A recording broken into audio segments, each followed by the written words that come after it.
13 по 15 февраля БГПУ имени Мифтахиддина Акмуллы посетила делегация из Республики Узбекистан.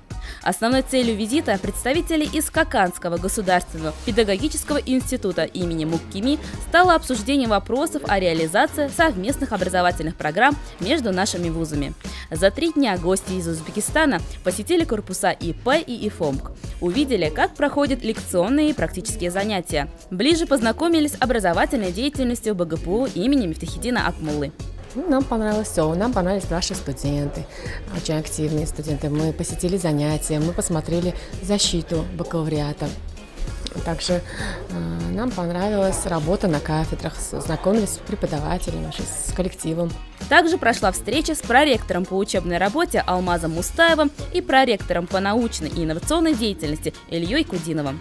Темами разговора за круглым столом стали вопросы, касающиеся учебного плана, планируемых образовательных дисциплин, двудипломной программы и организация международного лингвистического лагеря. Есть возможность для студентов, которые уже являются студентами Коканского пединститута, усовершенствовать свои знания по русскому языку, ознакомиться с русской литературой и культурой через международный лингвистический лагерь, который мы планируем проводить на базе социально-образовательного центра Салихова.